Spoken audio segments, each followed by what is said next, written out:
안녕하세요. 저는 경기도에 사는 30대 후반 여성입니다. 최근에 저에게 있었던 일을 이야기하려고 이렇게 사연을 보내게 되었습니다. 아마 들으시는 분들도 복장이 터졌다고 통쾌했다가 할 재밌는 이야기가 될 것 같아요. 저는 어린 시절을 참 불우하게 보냈습니다. 뭐 어떤 사람들은 가난이 불편한 거지 불우한 건 아니라고들 하는데 저는 그 가난이 참 불우했어요. 정확히는 그것 때문에 일어나는 다른 일들이 저를 불우하게 만들었습니다. 부모님은 매일같이 싸우셨고 저는 학교에서 친구들에게 따돌림을 당했어요. 오로지 가난하다는 이유 하나만으로 말입니다. 사람이 사람을 단지 가진 게 없다는 이유로 무시하고 괴롭히는 건 참 잔인한 일이라는 걸 일찌감치 깨달았어요. 죽고 싶을 만큼 괴로웠던 적이 많았거든요. 집을 나갈까 했던 적도 자살을 시도했던 적도 많았습니다. 그러다 어느 날 문득 이런 생각이 들었어요. 어차피 죽을 거면 뭐든 해보고 죽는 게 낫지 않을까? 하는 생각 말입니다. 이 가난을 벗어나기 위해 뭐든 해보고 그래도 안 되면 그때 가서 이런 결심을 해도 늦지 않을 것 같다는 그런 생각 말입니다. 그렇게 저는 하루하루 엄청나게 치열하게 살았어요.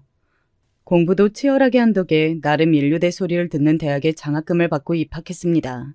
물론 나중에는 등록금 때문에 바로 졸업하지 못하고 휴학을 밥 먹듯이 해서 회사를 좋은 곳을 가지는 못했지만 말입니다. 아르바이트를 많이 해서 학점이 좋지 않았거든요. 그 시절 저를 밥 먹듯 무시하고 깔보던 친구가 있었어요. 딱 봐도 여유로운 집안에서 고생 한번 하지 않고 자라 과외라는 과외는 다 받고 좋은 학교에 들어온 것 같은 그 친구는 저 같은 아이와 같은 학교, 같은 과에 다닌다는 사실이 몹시 자존심이 상해하는 것 같았습니다. 사사건건 시비를 걸고 무시하고 깔보고 그랬거든요. 언젠가 한 번은 제가 이런 이야기를 한 적도 있어요. 무슨 중학생, 고등학생도 아니고 성인이나 돼서 가진 거 없다는 이유로 친구를 괴롭히는 건 너무 전응한 짓 아니야? 어릴 때 그러면 어리다는 핑곗거리라도 있지. 네가 지금 이러는 건 그냥 진짜 못된 인간이라는 걸 증명할 뿐이야. 좀 부끄러운 줄 알아라. 하고 말이죠.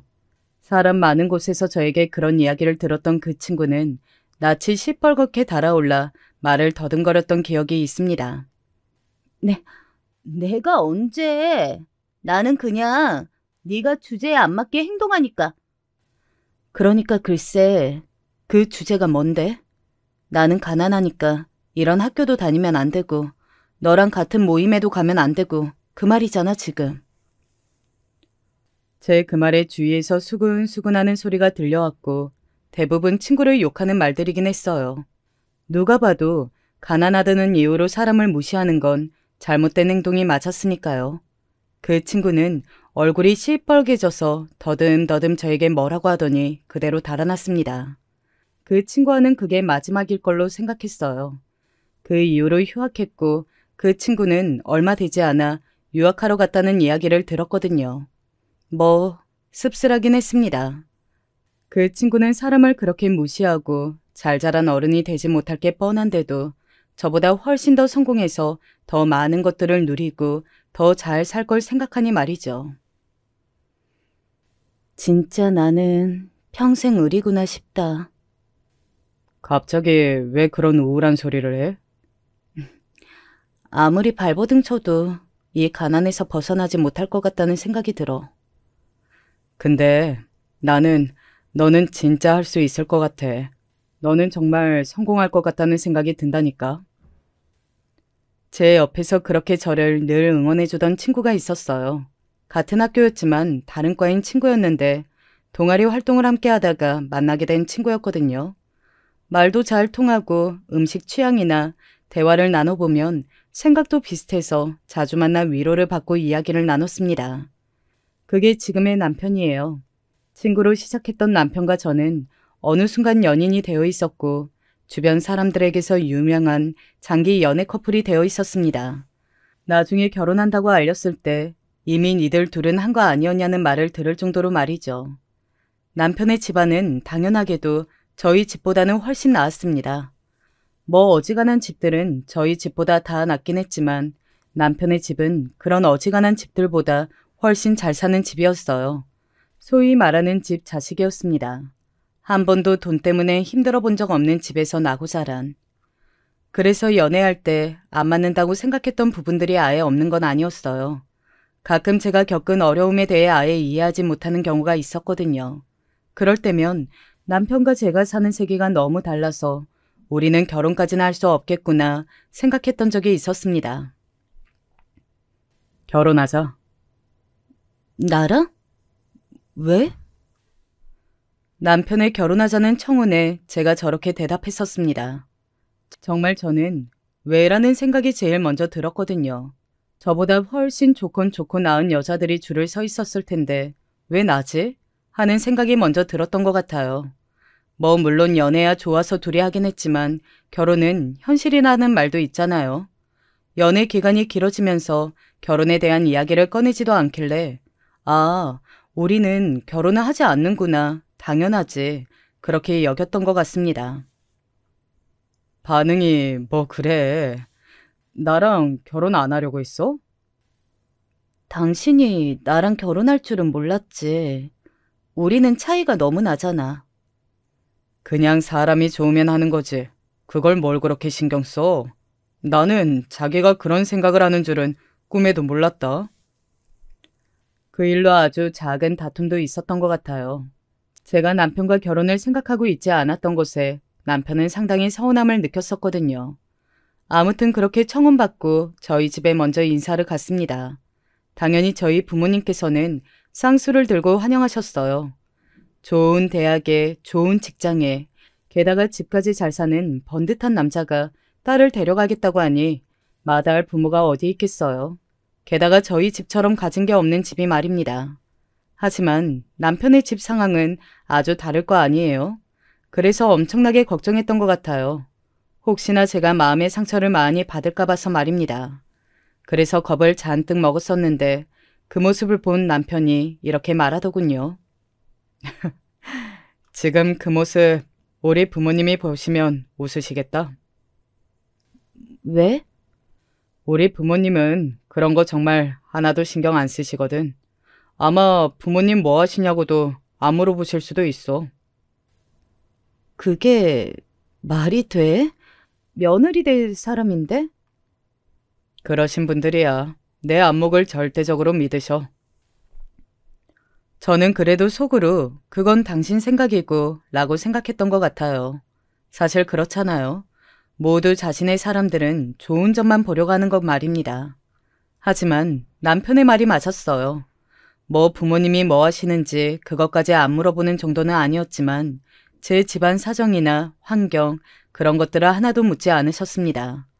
어쩌다 대화 끝에 집이 가난해서 어린 시절에 조금 힘들었다고 이야기하자 오히려 안쓰럽다는 듯 바라보셨어요. 아이고, 고생이 많았겠네. 그런 건 고생이 많았겠네 라곤 하면 안 돼. 이렇게 잘 자랐는데. 그러네.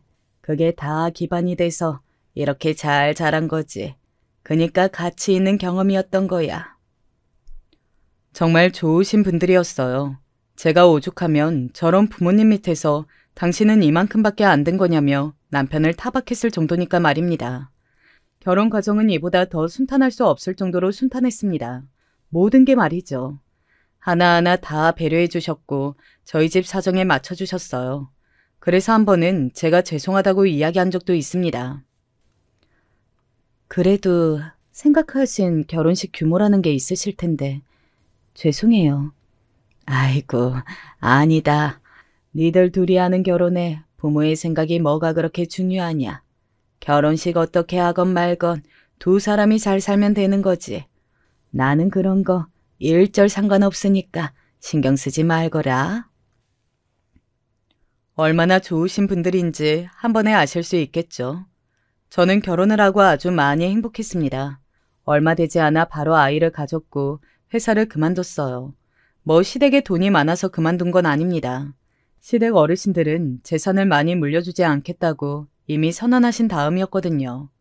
기부할 단체까지 다 찾아보셨고 말입니다. 그래서 지원은 거의 없었어요. 그냥 남편의 월급으로만 살림을 다 했습니다. 그래서 제가 일을 그만두고 나니 조금 빠듯하긴 했어요. 그래도 한 번도 손을 벌려볼 생각을 하거나 도와달라는 이야기를 한 적은 없었던 것 같아요. 아이가 조금 크면서부터는 작게나마 부업을 했거든요. 원래 제가 다니던 회사가 화장품 회사였는데 요즘은 해외의 화장품들을 한국에 판매권을 계약해서 유통하는 작은 업체들이 많았거든요. 저도 그 일을 시작했습니다. 초기 자본은 많이 들지는 않았지만 수익도 그리 크지는 않았어요. 아이를 키우면서 여기저기 미팅도 다니고 하느라 정신이 없던 때였습니다. 남편은 남동생이 있었거든요. 결혼한다고 하더군요. 이미 시댁에는 인사를 한번 갔다고요. 당신이랑 동갑이래. 그러면 도련님보다 2살 연상인 거네? 그렇지. 어떻게 만났대? 같은 회사 사람이래. 와, 그러면 엄청난 엘리트 부부네. 멋있다. 도련님은 이름만 들으면 알만한 좋은 회사에 다니고 있었거든요. 우리랑 같은 학교라는 것 같던데? 어? 같은 학교의 동갑이면 어쩌면 알 수도 있겠네. 학교에 학부가 좀 많아야지. 그건 또 그래. 모르는 사람일 확률이 더 높지. 남편과 그런 대화를 웃으며 나눴던 것 같아요. 그때는 정말 상상조차 하지 못했습니다. 도련님이 결혼할 상대가 제가 아는 어떤 사람일 거라는 걸 말입니다. 상견례 날에 처음 보는 거였어요. 동서가 될 사람을 말입니다. 이래저래 시간이 맞지 않아서 계속 보지 못했었거든요. 어떤 사람인지 너무 궁금하기도 하고 조금 떨리기도 하더군요. 주변에서 동서가 어떤 사람이 들어오냐도 굉장히 중요하다는 이야기를 많이 들었었기 때문에 좋은 사람이 들어왔으면 좋겠다라는 생각하면서 그 자리에 나갔던 것 같아요.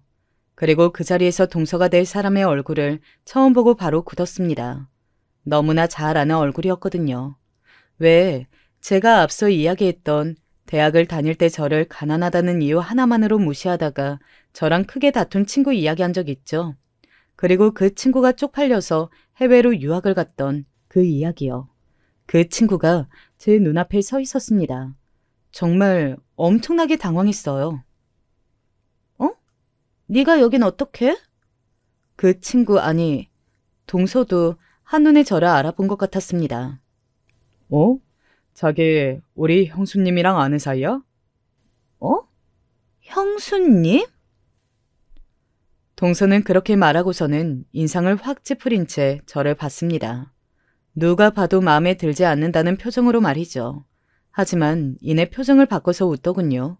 자리가 자리이니만큼 그런 티를 낼 수는 없잖아요. 게다가 저와 사이가 좋지 않았던 이유가 밝혀지게 되면 손해를 보는 건 제가 아니라 자신이니 말입니다. 아는 사이니? 세상 참 좁구나. 얼굴만 아는 사이예요. 아시다시피 학교가 워낙 크잖아요. 아하하, 그건 그렇지. 어쩌다 보니 우리 집안에서 동문회를 하게 되었구만. 시댁 어르신들이 그러고 하하 웃었습니다. 그렇게 겉으로 보기에는 상견례가 잘 마무리되었어요. 물론 저는 밥이 입으로 들어가는 건지 코로 들어가는 건지도 모를 만큼 정신이 없었지만 말입니다. 상견례 자리가 대충 마무리되고 다들 인사를 하며 헤어질 준비를 하고 있을 때 동서가 저에게 다가오더군요. 네가 내 형님이 된다고? 아까는 모르는 사이라더니 제 그 말에 저를 가만 노려보더군요. 그러고는 픽 웃으며 말했습니다. 상당히 비꼬는 말투로요. 무슨 능력으로 이런 집에 시집을 오셨나 몰라요. 시어머니가 사람이 좋은 건 알았는데 이건 좋아도 너무 좋네. 어떻게 이런 혼사를 허락을 하셨지? 동서는 하나도 변하지 않았더군요. 여전히 제 가난을 비웃었습니다. 아직도 어른이 덜 됐네요. 하나도 변한 게 없으세요. 저도 존댓말로 동서의 말을 그대로 비꼬서 받아쳤습니다. 제 그 말에 표정이 확 굳더군요. 같은 집안 사람인 거 정말 싫으니까 그냥 서로 없는 셈 치죠. 그럴 수 있다면 저도 너무 좋죠. 그렇게 둘이 함께 합의 아닌 합의를 봤어요. 그러고는 서로 없는 듯 지냈습니다. 가끔 시댁에서 얼굴을 볼 때도 최대한 말을 섞지 않았어요. 그리고 그런 모습은 금방 어른들이 알아챘고 말입니다. 너희 사이가 안 좋니? 네? 아니요. 그냥 어색한 것뿐이에요. 그렇죠, 형님? 네. 하지만 시어머니는 영 믿기지 않는다는 얼굴로 저희 둘을 바라봤습니다. 그럴 만한 것이 아무리 어색해도 말을 이 정도로 안 섞는 동서지간은 없으니까 그렇게 생각하실 만했어요. 그리고 그 일이 있고 얼마 뒤에 사건이 터졌습니다. 때는 바로 5년 전 시어머니 생신이었어요. 저는 시어머니 생신을 몇 번 겪어봤기 때문에 비싼 선물이나 과한 용돈을 좋아하지 않으신다는 걸 알았거든요. 그래서 동서에게 넌지시 그런 이야기를 전했습니다. 그랬더니 동서가 그러더군요. 선물이나 돈 안 좋아하는 사람은 없어요. 그냥 그런 척 하는 거지. 멍청하게 싫어하신다는 말을 곧대로 믿어요? 아마 어머님도 속으로 형님 눈치 없다고 엄청나게 욕하고 계실걸요? 그러실 분 아니에요. 아무튼 나는 이야기했어요. 네? 뭐 그러시던가요. 저는 제가 알아서 할 테니 신경 쓰지 마세요. 동서는 저를 비웃으며 자기가 알아서 하겠다고 하더군요. 그 태도가 너무 화가 나서 그냥 더 이상 말을 보태지 않았습니다. 그러라고 했어요. 그리고 시어머니의 생신날 동서는 저를 보란 듯이 엄청나게 비싼 가방을 사와서는 시어머니에게 드리더군요. 나는 이런 비싼 가방 필요 없어. 살짝 인상을 찌푸렸던 시어머니가 이내 웃으며 거절했습니다. 가서 환불하라고 말이죠. 하지만 동서는 그게 정말 진심이 아니라 거짓말이라고 생각했던 모양이었어요. 아니요, 어머님. 이거 진짜 저한테는 얼마 안 하는 거예요. 부담 갖지 말고 받으세요. 그동안 며느리한테 이런 선물도 하나 못 받으시고. 동서는 그렇게 이야기하면서 저를 슬쩍 보더군요. 누가 봐도 저를 향한 이야기에 시어머니가 인상을 팍 쓰셨어요. 그게 무슨 말이니? 아니 그렇잖아요. 해줄 능력이 없으니 어머님이 좋게 돌려서 그런 선물 필요 없다고 하신 걸 곧대로 눈치 없이 믿는 것도 참. 가만히 듣고 있던 제가 참지 못하고 말을 보탰습니다. 여전하시네요. 그 없이 산다고 사람 조롱하고 무시하는 버릇은. 그리고 그냥 말해버렸어요. 그 자리에 있던 모두가 굳었습니다. 아니, 무슨 말을 하시는 거예요? 학교 다닐 때 나같이 가난하고 가진 것 없는 애랑 같은 학부인 게 너무 쪽팔려서 이 학교 못 다니겠다고 하셨었잖아요. 그래서 내가 사람 없는 걸로 무시하는 사람이 제일 졸렬한 거라고 다 듣게 이야기했더니 그 말 한마디에 쪽팔려서 휴학하고 쏙 숨어버리신 분이잖아요, 동서가. 지나간 이야기 말 안 하기로 한 거 아니에요? 제 말에 동서가 버럭 소리를 질렀습니다. 제가 웃으면서 말했어요. 그건 그쪽에서 먼저 시비를 안 걸 때 이야기고. 한바탕 난리가 났어요. 저희 두 사람의 말싸움을 말리느라 시어머니와 시아버지가 고생하셨습니다. 그렇게 한참을 다툰 끝에 내린 결론은 더 이상 얼굴 보고 사는 일이 없게 하자는 것이었습니다. 이미 두 집안 다 결혼해서 잘 살고 있고 이런 일로 이혼할 생각도 없고 얼굴 보고 감정만 상하니 얼굴을 보지 않는 것으로 결론을 내렸어요. 어차피 시댁은 명절에 제사를 지내는 집도 아니었기에 가능했습니다. 가족들끼리 행사가 있는 날에는 번갈아 가면서 가거나 아니면 생신 같은 건 2번 하면 되는 일이었으니까요. 물론 그런 상황이 되기까지 그렇게 되지 않기 위해 시댁 어르신들이 노력했지만 저는 당연히 제가 잘못한 게 없으므로 동서에게 사과할 마음이 없었고 동서도 자존심을 꺾지 않았거든요. 그렇게 동서와 저는 얼굴을 보지 않고 살았습니다. 5년을 말이죠. 그러는 동안 많은 것들이 바뀌었어요. 이제부터는 그 이야기를 해드려야 할 것 같네요. 아까 제가 화장품 관련으로 라인센스를 사다가 파는 사업을 작게 하고 있었다고 했잖아요. 그 제품이 입소문을 나면서 여기저기 인플루언서들이 올리기 시작했고 소위 말하는 대박이 났습니다. 엄청나게 팔렸어요. 워낙 국내에서 아는 사람이 없었던 제품이었던 탓에 저희가 마진율을 높게 가지고 왔었거든요. 게다가 처음 계약할 때 일본과 중국 판매 라이센스도 다 계약해서 한국에서 인기가 많아지니 자동으로 일본과 중국은 따라왔고 금액은 상상을 초월했습니다. 정말 말 그대로 하루아침에 벼락 부자가 된 거예요. 감당할 수 없을 만큼 바빠졌고 감당할 수 없을 만큼 돈을 많이 벌었습니다.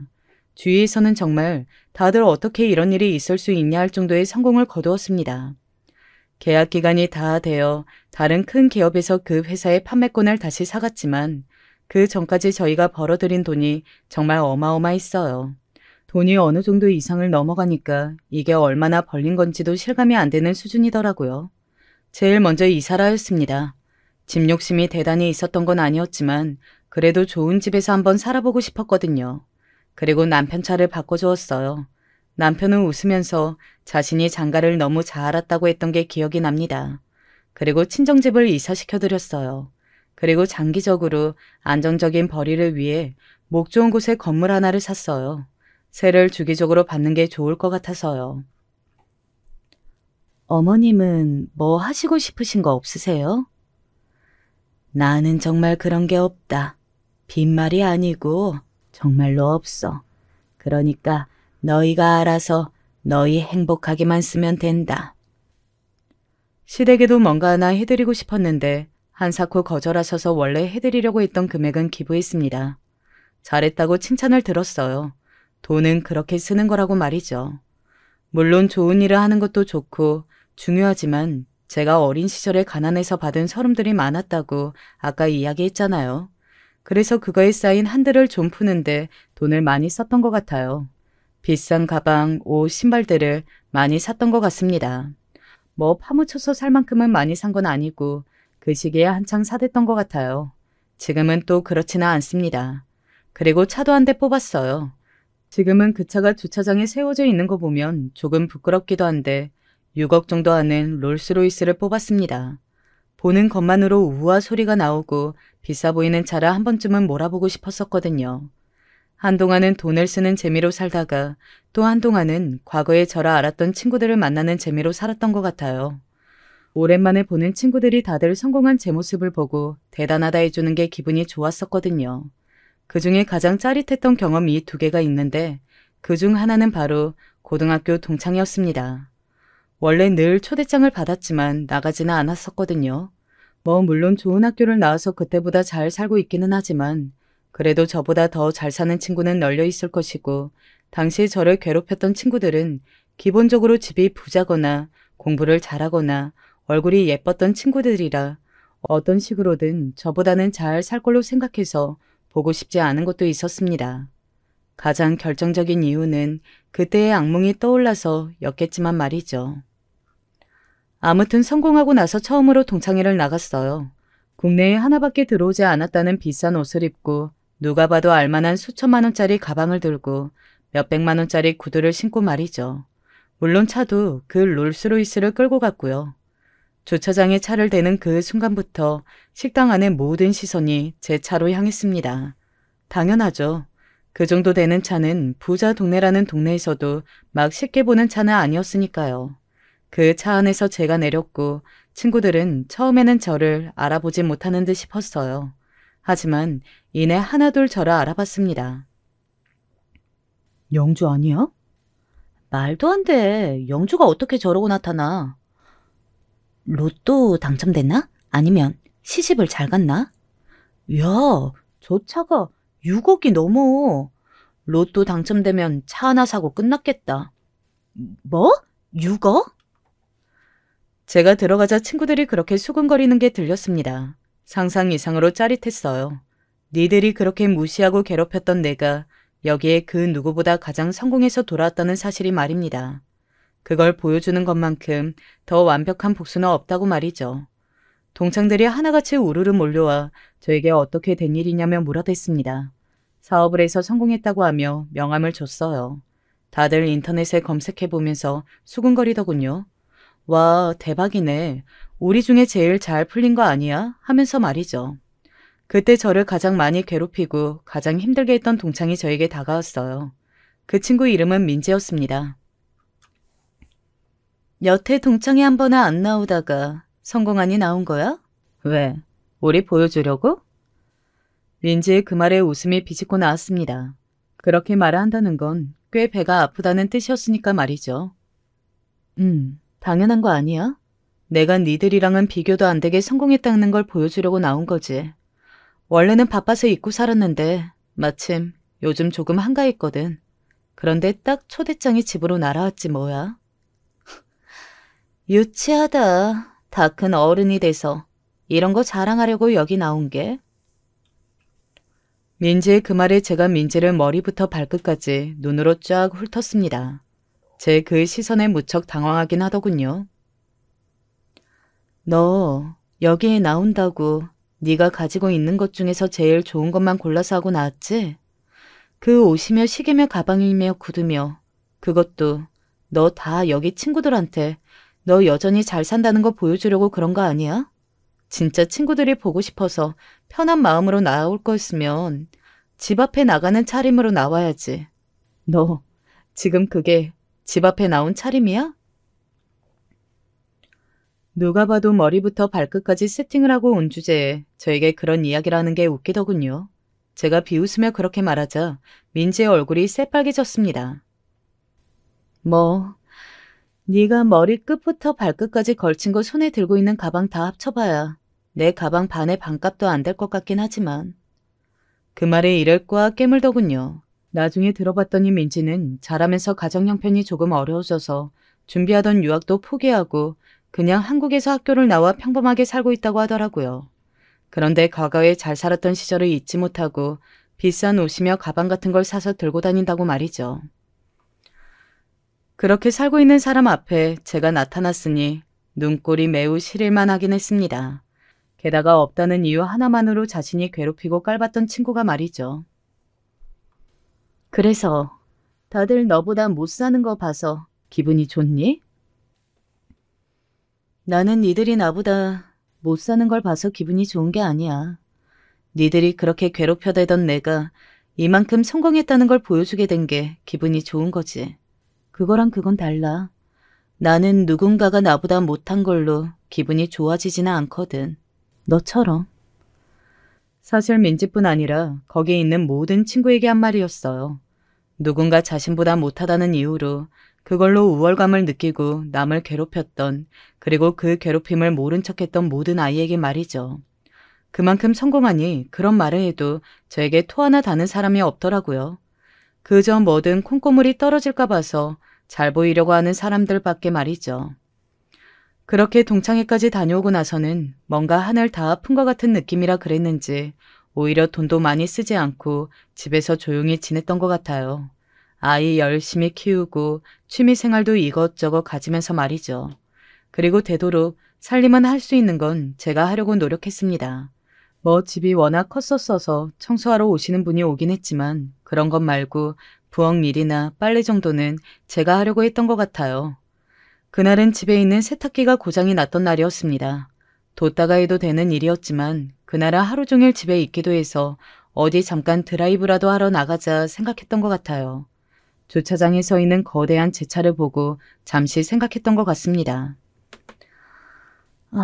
차를 작은 걸로도 하나 뽑아야지 원. 잠깐 나갈 때 큰 차는 아무래도 불편하긴 하더라고요. 그래도 어쩔 수 없이 그 차를 끌고 드라이브 겸 빨래를 하러 나갔어요. 누가 보면 굉장히 많이 웃기겠다고 생각하면서 말이죠. 빨래방을 가는데 롤스로이스를 끌고 가는 게 조금 많이 웃기긴 하잖아요.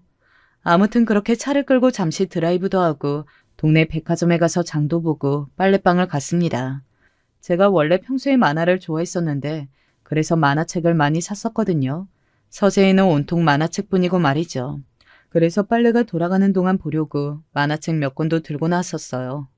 평일 낮 위아래로 추리닝 차림에 손에 만화책을 들고 빨래방 안에 앉아있는 모습은 누가 봐도 백수거나 전업주부거나 아무튼 그렇게 보이긴 했을 겁니다. 그렇게 한참을 빨래를 돌리고 있는데 문이 열리는 소리가 들리더군요. 그리고 누군가 저를 불렀습니다. 어머, 형님! 그 소리에 고개를 들었어요. 형님 맞죠? 어머, 여기서 다 뵙네요. 동서였어요. 근 5년 만에 보는 얼굴이라 일단은 놀랐습니다. 5년 동안 한 번도 보지 못했는데 마주친 곳이 동네 빨래방이라는 사실에 조금 놀랐어요.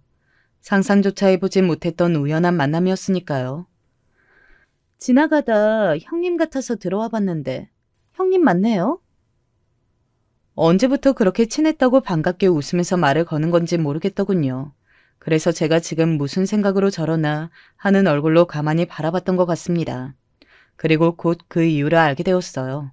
저를 가만 보던 동서는 저를 위아래로 훑더니 픽 하고 웃으면서 고개를 절레절레 젓더군요. 아, 지금 나를 우습게 보고 무시하려고 또 저러는구나 싶었습니다. 어떻게 5년이 지나도 사람이 변하지 않나 생각하면서 말이죠. 많이 한가하신가 봐요. 회사는 그만두셨어요? 생각해보니 동서가 제가 성공한 걸 모를 수도 있겠다 싶긴 하더라고요.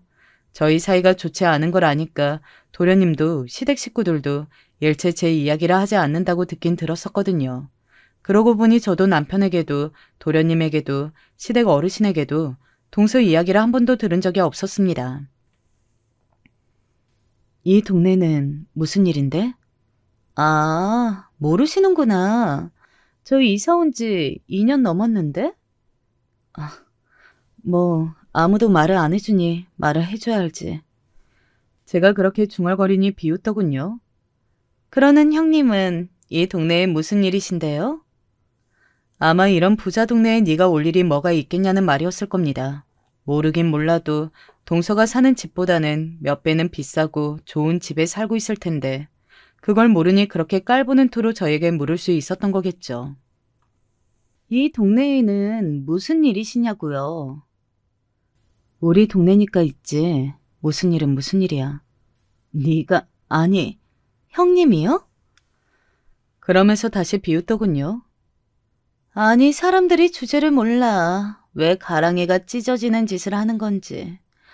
형님 형편에 이런 동네에 이사 오시려면 대출받던 뭐든 영끌이라는 영끌은 다 했을 텐데 왜 그렇게 무리해서 이사하시는 거예요? 아, 혹시 시댁에서 뭐 도와줬어요? 제가 그 노골적인 무시에 아무 말도 하지 않고 빤히 동서를 보고 있자 자기 혼자서 흥분을 해서 말을 이어가더군요. 진짜 어머님이 도와주셨어요? 살아생전엔 절대 유산 상속 안 하고 그리고 최소한으로만 하고 다 기부할 거라는 말도 다 거짓말이셨던 거예요? 우리는 왜 안 주고 형님만? 거기까지 듣고 제가 한숨을 쉬었습니다. 그리고는 말했어요. 나이가 몇인데 아직도 그러고 있어? 뭐라고? 네 나이를 생각해. 아직도 누가 자기보다 덜 가진 것 같으면 그렇게 노골적으로 무시하면서 우월감 느끼는 짓을 이렇게 유치하게 해? 네가 무슨 고등학생이야? 대학 때도 이해 안 간다고 생각했지만 이제 곧 40이다 40. 너는 쪽팔리지도 않니? 말 다 했어? 덜했다. 나 같으면 그런 말을 내뱉는 내 자신이 너무 부끄러워서 생각이 났다고 해도 삼키겠다. 그런데 너는 진짜 대단하다 대단해. 어떻게 한결같이 이렇게 인간이 바닥이니? 야, 왜? 저도 똑같이 버럭 소리를 질렀습니다. 그리고 그 소리를 지른과 동시에 빨래가 끝났다는 알림음이 들려왔어요. 그 소리에 세탁기를 보던 동서가 다시 한번 비웃으며 말했습니다. 어머, 불쌍해라. 집에 세탁기도 없어요? 그러면 말을 하지. 내가 세탁기 정도는 사줄 수 있는데. 세탁기가 왜 없어? 사려면 수천 대도 살 수 있는데. 그렇게 말하며 주섬주섬 빨래를 챙겼습니다. 자존심 좀 그만 세우세요. 그런다고 뭐 없는 현실이 달라져요? 이럴 때는 얌전히 아, 고맙습니다 하고 받는 거예요. 어디 주소 불러봐요. 내가 세탁기 사주지 뭐. 그 정도 돈은 나한테는 돈도 아닌데. 그 말에 저도 모르게 비웃음이 나왔어요. 그런 저를 동서가 빤히 바라봤습니다.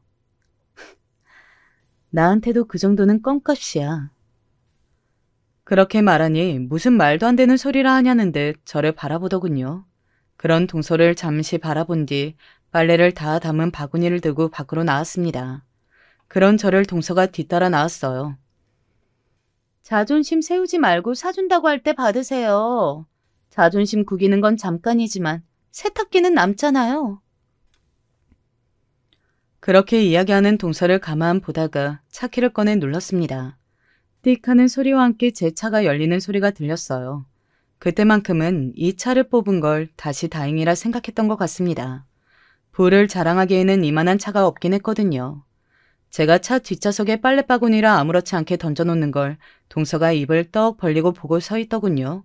정말 놀랐는지 아무 말도 하지 못했습니다. 동서가 얼마짜리 집을 사서 이 동네에 이사 왔는지는 몰라도 나는 지금 당장이라도 그만한 집을 몇 채씩은 살 수 있는 돈이 있어. 그것도 누구한테 받아서 부모님을 잘 만나서가 아니라 내가 잘나서 내 능력으로 번 돈으로. 아니, 이게 어떻게, 아니, 저 차가 지금 아니, 형님 차라고요? 가서 도련님한테 물어봐. 내 이야기나 하나도 못 들은 것 같으니까. 그러면 오늘 동서가 나한테 한 이야기를 내가 얼마나 우습게 들었는지, 오늘 동서가 얼마나 쪽팔리는 짓을 했는지 단번에 알 수 있을 테니까. 그리고 돌아서서 가려다 마지막으로 한마디 했습니다. 그리고 이제는 그 겉만 보고 사람 무시하는, 아니, 실제로 자기보다 없어도 사람 무시하는 그 질 떨어지는 버릇 좀 고쳐. 이렇게 부끄러워질 수도 있으니까. 그리고는 차를 타고 집으로 돌아왔습니다. 통쾌하기도 했지만 한편으로는 씁쓸하기도 하더군요. 만약 제가 성공을 하지 못했다면 오늘 그 수모를 다시 또 온전히 받아내야 했겠죠. 그리고 동서는 계속해서 변하지 않고 저를 무시했을 테고 말입니다. 그렇게 씁쓸해하며 집에서 퇴근할 남편을 위해 밥을 준비하고 있었어요. 퇴근한 남편이 제일 먼저 한 말이 이거였습니다. 오늘 재수 씨 만났어? 그걸 당신이 어떻게 알아? 동생한테 전화 왔던데? 일하고 있는데 재수 씨가 전화가 와서 당신은 어떻게 된 일이냐고 엄청 비싼 차를 몰고 우리 동네에 산다고 하더라면서 꼬치꼬치 캐물었다던데? 바쁘다고 나중에 이야기해준다고 하는데도 안 끊고 캐물었다고. 둘이 무슨 일 있냐고 묻더라. 그래서 다 말해줬대? 굳이 말하지 않은 거지 비밀은 아니니까. 다 말했대. 뭐라고 하더래? 엄청 충격받았는지 가만 듣더니 그냥 끊더라고 하던데? 무슨 일인데? 그냥 별거 아니야. 오늘 동네에서 우연히 만났는데 내 주제에 이 동네에 어떻게 사냐고 하길래 타고 다니는 차 좀 보여줬어. 제 말에 남편이 우하하 하고 웃더군요. 그 차를 보여줬으면 놀랄만 하긴 하지. 그 차는 나도 아직 가끔 놀래. 팔아버리던가 해야지. 크기만 해서 불편하고. 왜? 이런 용도로 가끔씩 써먹기 좋잖아. 남편과 저는 그렇게 웃어 넘겼습니다. 하지만 동서는 그렇지 않았던 모양이에요. 이곳 저곳에 제가 하는 일에 대해 수소문을 다 해보고 또 제가 얼마나 돈을 벌었는지도 다 알아봤다고 하더군요. 건너 동기를 통해서 들을 수 있었습니다. 아시다시피 저랑 동서가 학교가 같아서 겹치는 지인 한둘쯤은 있었거든요. 네 동서가 네 이야기 캐묻고 다닌다던데? 우리 동기들 너 그만큼 성공하는 거 모르는 애들 많았는데 네 동서 때문에 다들 알게 됐다. 야, 소문 다 났어. 골치가 딱 아파지는 소리긴 하더군요. 안 그래도 지금도 여기저기 각종 부탁이 들어오고 그걸 거절하는 것도 일이었거든요. 그런데 소문이 더 났으니 더 그럴 거 아니에요. 정말이지 동서만 끼면 되는 일이 제대로 없는 것 같아서 머리가 지끈거렸습니다. 당장 이번 동기 모임 때 너부터 1순위로 부른다고 난리다 야. 그러면서 들은 이야기인데 동서가 굉장히 배 아파하며 제 뒷담화를 여기저기 했다고 하더군요. 뭐 운이 좋아서 그렇게 된 걸로 뻐기고 다닌다는 둥, 끌고 다니는 차만 봐도 근본 없는 졸부 같았다는 둥 말이죠. 돈 자랑하는 게 천박하다는 말도 했다더군요. 진짜 웃기지 않냐? 돈 자랑하면서 너 무시하던 애가 그런 말을 했다는 게. 그럴수록 배가 아파서 그러는 거 티가 나는 걸 왜 모를까? 뒤에서 다들 배가 어지간히 아픈가 보다 했다는데. 유일하게 나보다 잘났다고 생각했던 부분이 못해지니 그런 거지 뭐. 걔 이번 모임에 나온다고 했거든? 너도 꼭 나와라. 알겠지? 아, 또 거기 가면 여기저기 아쉬운 소리 해대는 걸 들어야 할 텐데. 그래도 무조건 나와. 그냥 코 납작해지는 걸 내 눈으로 봐야겠어. 원래 가지 않기로 했던 모임이었지만 친구의 그 계속되는 졸음으로 인해 저는 그 모임에 나가게 되었어요. 지난번 동창회에 갈 때처럼 화려하게는 아니었지만 그래도 나름 신경은 썼어요. 오랜만에 동기들과 만나는 자리이기도 했지만 친구가 하도 예쁘게 하고 오라고 난리를 쳐서 말입니다.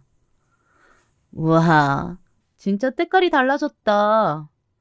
그러니까 소문으로 너 성공한 거 듣기는 했는데 머리부터 발끝까지 그냥 사람이 다른 사람이 됐는데? 그런가? 나는 같은 거 같은데. 무슨 소리야. 완전 분해가 철철 흐르는구만. 그치? 완전 태가 달라졌다니까. 어? 사람은 성공하고 볼 일이야. 그때였어요.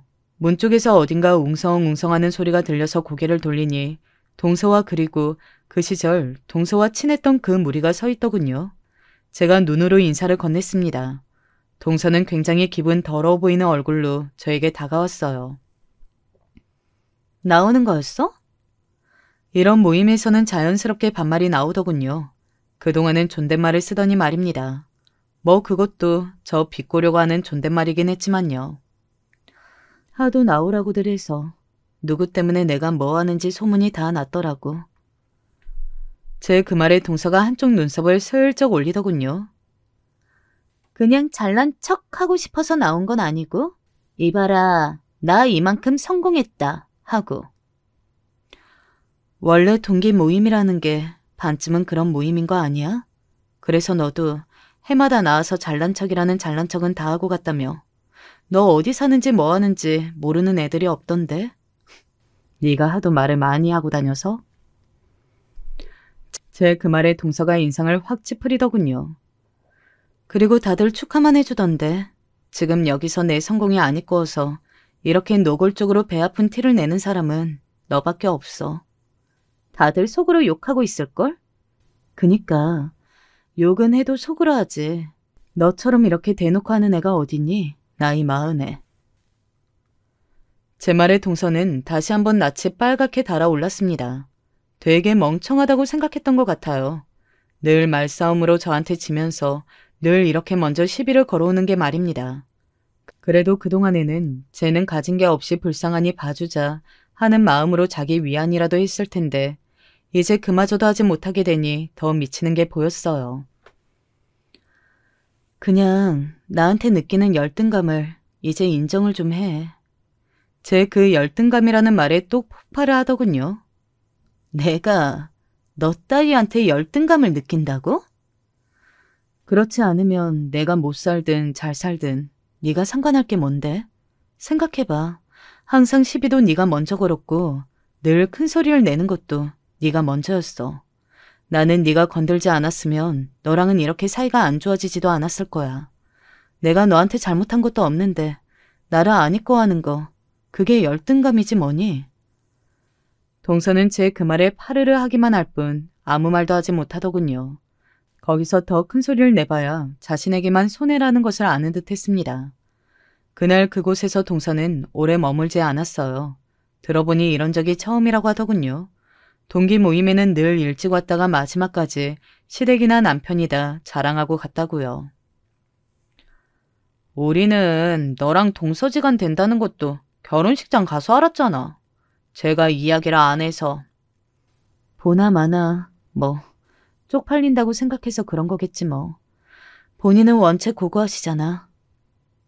그런 거 치고 너무 없어 보이긴 한다만. 그렇게 그날 그 자리는 마무리되었습니다.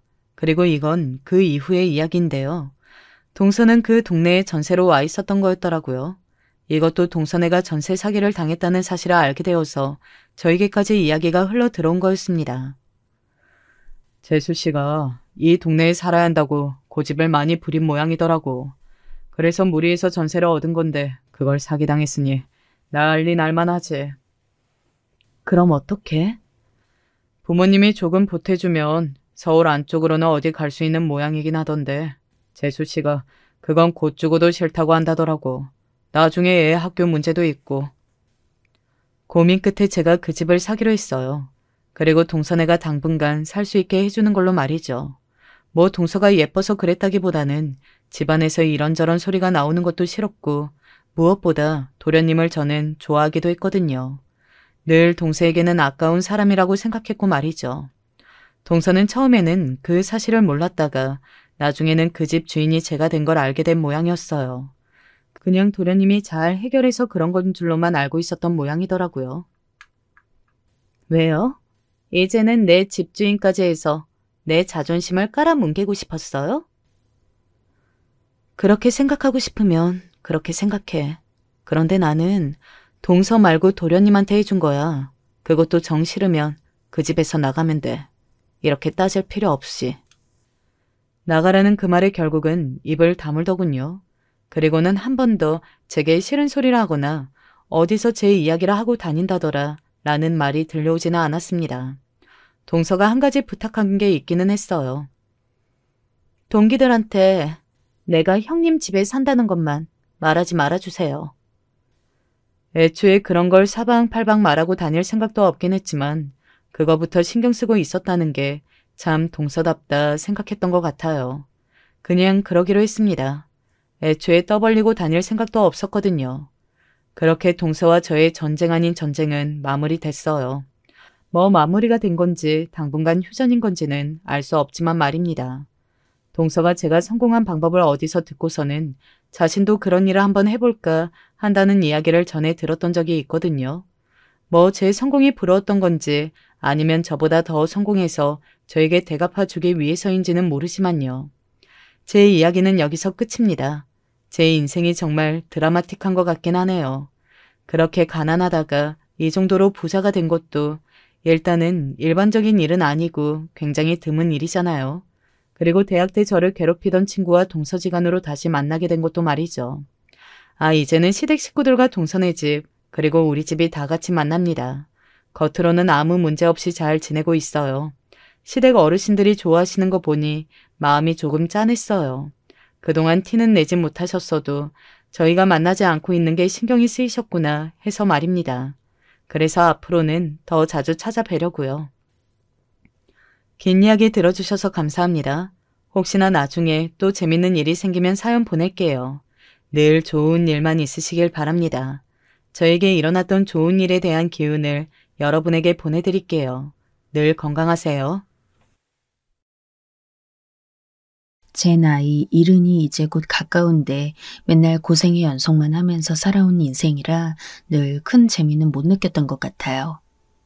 이렇게 표현을 해서 그렇지 사실 재미는 사치고 힘든 일만 없어도 그럭저럭 살았을 텐데 말이죠. 몇 번이나 생을 놓고 싶은 적도 있고 포기하고 싶었지만 자식들이 있으니 그럴 수도 없는 게 엄마잖아요. 하지만 가장 힘든 건 이 못난 엄마의 지지리도 복도 없는 인생을 자식이 물려받은 듯 할 때, 그때 가슴이 가장 미어지는 것 같아요.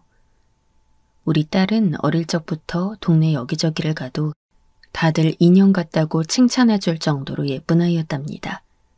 미스코리아를 내보내라 뭘 해봐라 할 정도로 말이 무척 많았어요. 실제로도 슈퍼모델도 지원했었는데 그때 순위까진 오르지 못하고 내려왔었죠. 못난 애미 입장에선 자식을 좀 더 지원해주고 싶었지만 아픈 남편을 데리고 가장 역할을 하다 보니 그게 어렵겠더라고요. 엄마, 나 그냥 취업이나 할래. 슈퍼모델 같은 거 돼서 뭐해. 학교도 그만둘 거고 얼른 일해서 돈이나 벌어야겠어. 민식이도 돈 들어갈 때 많을 거 아니야. 아빠도 그렇고. 엄마도 몸 성치 않은데 나라도 돈을 같이 벌어야 할 것 같아. 우리 딸은 정말 착해서 여러모로 엄마 마음을 알아주는 아이였어요. 저는 당시 초등학교 앞에서 작은 떡볶이집을 하고 있었는데 그나마 이걸 하면서 수입을 챙겼어요. 남으면 싸와서 애들 먹이기도 했고 집에 오면 정말 음식이란 건 진절이 날 정도라 아무것도 하기 싫더라고요. 딸아이는 그런 저를 생각해서 알아서 챙겨 먹어주기도 하고 자기가 곧잘 밥을 차려서 아빠와 자기 남동생과 먼저 먹기도 했답니다. 가끔 시간이 될 땐 가게에 나와서 도와주기도 했었고요. 그래도 얘도 대학생이고 한창 공부해야 하는데 집에서 받쳐주질 못하니까 너무 속상하더라고요. 그런데 잠깐 틈이 생겨서 딸이 거의 매일같이 나오던 때가 있었어요. 우리 가게는 작은 초등학교 앞이긴 했지만 나름 주변에 상가들도 있고 번화가도 있고 해서 사람들이 많이 드나들었거든요. 별 볼 일 없는 떡볶이집이지만 그래도 이런 분식을 먹고 싶어하는 어른들도 간혹 있으니까요. 그런데 몇 번 얼굴이 비슷한 사람들이 계속 연달아 오더니 어느 날인가, 그날이 아마 금요일이었을 거예요. 갑작스레 저와 딸에게 희한한 말을 하는 거예요. 안녕하세요. 저희 회사는 땡땡 회사라는 곳입니다. 다름이 아니라 아가씨 나이가 어떻게 되시나요? 선글라스를 쓰고 양복을 입은 남자 둘이서 이렇게 물어오는데 우리가 당황한 얼굴로 보자 대뜸 명함을 건넸어요. 저희는 가수, 탤런트를 양산해내는 회사예요. 아가씨 얼굴 이미지며 키며 여러모로 저희 회사가 이번에 원하는 신인과 잘 맞는 것 같아서요. 혹시라도 생각 있으시면, 아니 가급적이면 연락 주셔서 오디션이라도 받아보셨으면 좋겠어요. 저희 회사에는 땡땡땡 같은 연예인도 같이 일하고 있어요. 저는 이때 언급한 사람이 누군지 잘 모르겠지만 딸 말로는 꽤 유명한 사람이라고 하더군요. 그래서 그냥 그런갑다 했어요. 딸은 한참 고민하더니 오디션을 보겠다고 하더라고요. 엄마, 이런 기회는 흔하다면 흔하고 없다면 없는 거야. 안 돼도 어쩔 수 없으니까 나 한번 받아볼래. 그러더니 딸은 즉각 진행해서 오디션을 보더니 그 길로 합격한 거예요. 사실 더 어린 친구들이 가수를 준비하러 들어간다던데 우리 딸은 배우 쪽으로 길을 잡아준다고 하더군요. 우리도 참 신기했고 딸이 회사에서 있던 일들을 얘기해 주는데 실감이 잘 나지 않았어요. 그런데 배우 준비한답시고 사진도 찍어야 하고 얼굴 손도 봐야 하고 돈 드는 구석이 적지 않더라고요. 아무튼 그런 와중에 엑스트라로 단역 출연도 했는데 이 회사에서 머무는 시간이 생각보다 길어진 거예요. 그런 와중에 우리 아들은 대학을 갔고 등록금도 들고 남편 치료비도 많이 들다 보니 경제적인 상황은 나아질 일이 없었죠. 누구 하나라도 그저 좀 무난하게만이라도 인생을 살았으면 좋을 텐데 다들 이렇게 음지에서 수면 위로 떠오르지 못하고 있는 거예요. 저도 점점 일을 하다가 한계가 와서 어떤 날은 가게를 못 여는 날도 있고 딸은 회사를 다니면서도 절 도와주러 오곤 했었어요. 배우로서 본격적으로 전향하기에는 빵빵하게 지원해줄 돈도 부족하고 이러나 저러나 돈이 원수더군요. 헌데 그러던 와중 갑작스레 딸이 정말 너무나 충격적인 소식을 말해온 거예요. 전혀 준비도 안 돼 있었고 저는 딸을 다 안다고 생각했는데 정말 조금의 변화도 알아채지 못했더군요. 엄마, 나 결혼하려고 해. 얼마 전에 프로포즈 받았어. 뭐? 결혼? 무슨 말을 하는 거야, 유진아. 결혼이라니. 네가 만나는 사람이 있었어? 그리고 누구랑 하는데? 딸은 꽤 망설이다 말을 하는데 몸이 안 좋아 늘 누워있던 남편도 새삼 날카롭게 묻더라고요. 결혼이 장난인 줄 아냐? 어떤 놈이랑? 언 놈이랑 그렇게 된 거야? 갑자기 뭔 말이냐고? 어쩌다 보니 양쪽에서 다 몰아붙이는 분위기가 되어 더 말을 못하던 딸은 겨우 침묵을 깨고 말했어요. 그게 우리 회사 대표님이 소개시켜준 분 조카야. 가끔 이쪽 보러 오면서 인사도 하고 대표님들이랑 식사할 때도 같이 갔었고 그러다가 만남을 갖게 된 거야. 그런데 날 되게 좋게 봤는지 거의 1년을 따라다니면서 잘해주셨고 결혼을 하고 싶어 하더라고. 사실 이 정도의 설명만 듣고 납득할 부모가 어디 있겠어요. 아직 물가에 내놓은 것 같은 어린 딸이라고 생각했는데 대뜸 결혼이라뇨. 게다가 해준 것도 없이 딸의 지지부진한 진로 상태를 보며 우리는 늘 근심이 많았어요. 결혼하는 게 나쁜 선택은 아니겠지만 그래도 상대가 누군진 정확히 알아둬야 하잖아요. 그리고 저는 딸이 누군가를 만나고 있다는 걸 전혀 알지 못했거든요. 서운하기도 했지만 미안한 마음이 너무 컸어요. 맨날 붙어 지내는 자식이라고 당연히 다 알고 있다고 생각했는데 생계를 이어간답시고 바빠서 늘 지쳐서 잠들고 일이나 나와서 도와달라고 하고 딸아이가 어떤 생각을 하고 누굴 만나는지도 모르고 있었던 거죠. 아무튼 우리의 불안한 마음을 눈치챘는지 딸은 그 청년을 데리고 인사를 왔는데 우리 부부는 솔직히 이전까지만 해도 그닥 뚜렷한 이미지를 상상해 볼 수 없었어요. 하지만 우리 앞에 나타난 그 청년은 마치 본인도 연예인인 양 키도 아주 크고 얼굴도 번듯하게 잘생긴 게 저렇게 생긴 청년을 누가 사위로 마다할까 싶더라고요. 저 유진이와 좋은 감정으로 만나고 있어요. 꼭 결혼 허락 받고 싶습니다. 저희 집에서는 어머님 아버님의 결정만 기다리고 있어요. 이렇게 말하는데 한편으론 어쩌면 딸의 행복이란 이쪽에 있는 게 아닌가 싶은 생각이 어렴풋이 드는 거예요. 26살이 되었으면 사실 결혼 생각할 나이긴 하죠. 게다가 이 청년은 집도 아주 유복해 보였고 우리 집에 선물이랍시고 사들고 온 선물도 아주 좋은 것들만 갖고 왔어요. 타고 온 차며 모든 것이 경제적으로 부유해 보였어요. 그런 집에서 우리 딸을 마음에 들어 한다니 딸 하나만이라도 저런 여유 있는 집에 보내서 편안하게 살 수 있게 해주고 싶더라고요. 하지만 남편은 극구 반대했어요. 당신은 뭘 몰라. 사람은 비슷한 사람끼리 살아야 잘 사는 거야. 유진이가 지금 뭘 알겠어? 쟤가 똥인지 된장인지 뭘 알겠냐고.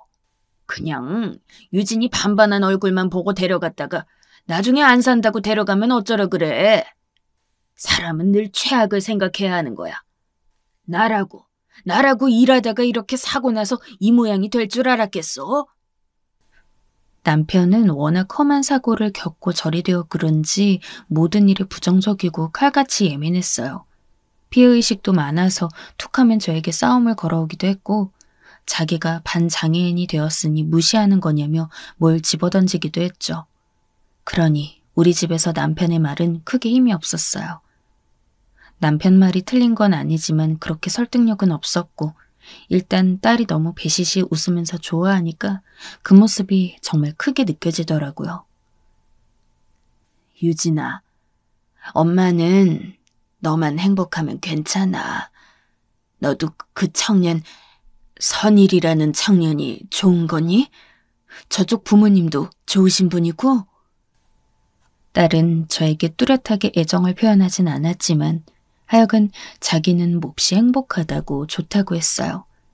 그러다 보니 순식간에 결혼이 앞당겨져서 날도 잡고 금방 모든 것들이 빠르게 치러지게 됐죠.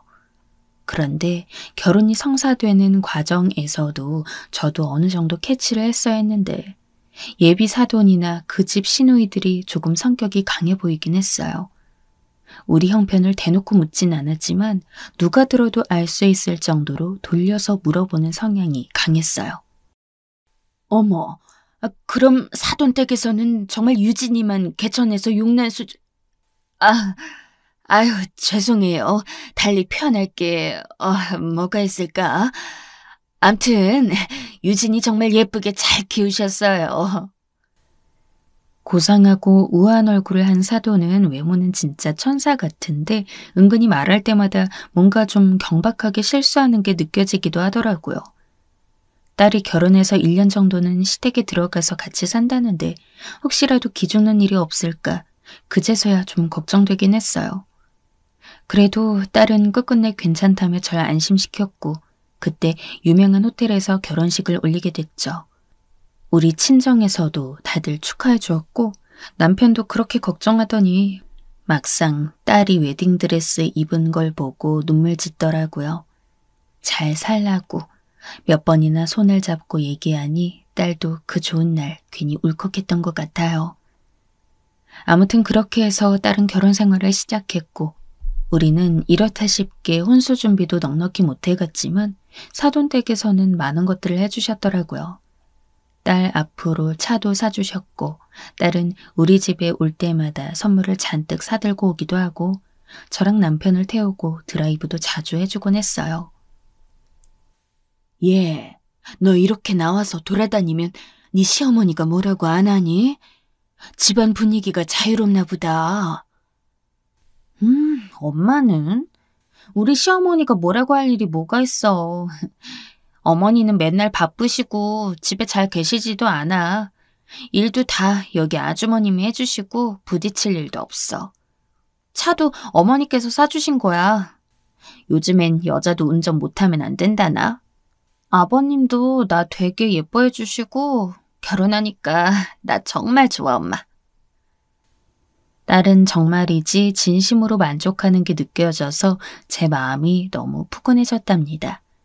깐깐해 보이던 시어머니는 정작 자기 아들 부부에게 별 관심 없다고 했고 그 집에 같이 살고 있는 시누이가 하나 있고 또 그 위에 시누이는 시집을 갔다는데 그들과도 크게 마찰이 없는 것 같았어요. 전 이러나 저러나 다들 저보고 부잣집에 시집간 딸이 있어 좋겠다고 하는데 그거야 딸이 부잣집에 살고 있는 것일 뿐 전 아무것도 달라진 게 없었어요. 그리고 그래서도 안 되는 거고요. 우리 부부는 철저히 딸만이라도 좋아지길 원했던 거지 그 덕을 볼 생각은 추호도 없었거든요. 매일 아침을 깨우고 가게로 나가는 일들은 변치 않고 늘 계속됐고 아들이 제대하고 대학 졸업할 무렵에도 순전히 제 벌이로 인해 감당을 했답니다. 그런데 그쯤 딸이 임신을 했는데 우리야 이만한 경사도 없으니 그저 너무 기뻤죠. 저도 뭘 좀 좋은 걸 해먹이고 싶어서 불러서 밥도 먹이고 했는데 약간 좀 이상한 거예요. 유진아, 윤서방은 안 온대? 기왕이면 같이 와서 먹으라고 하지. 그 집 그 아주머니인가 보다는 못하겠지만 그래도 내가 이것저것 많이 했는데 바빠도 좀 들려서 먹고 가라고 해. 전 별 생각 없이 물었고 아들과 남편도 밥을 같이 들면서 무심결에 딸의 얼굴을 봤죠. 그런데 이상하게 딸의 얼굴이 어두운 거예요.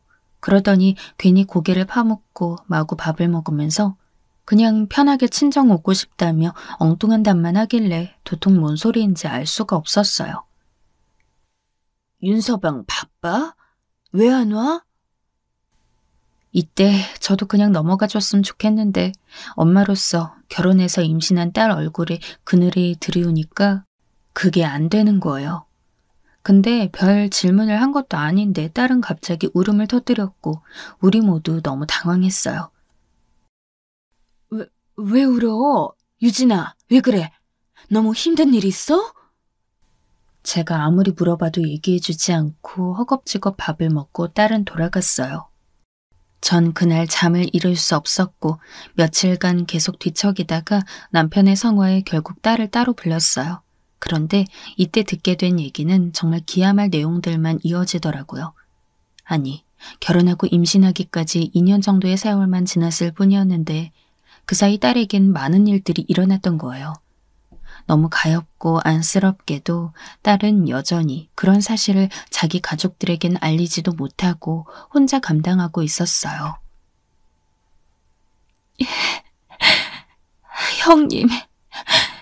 형님 때문에 너무 힘들어, 엄마.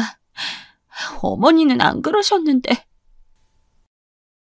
딸의 얘기를 들어보니 바로 위에 있는 시누이가 결혼했다가 이혼을 하고 돌아온 모양이에요.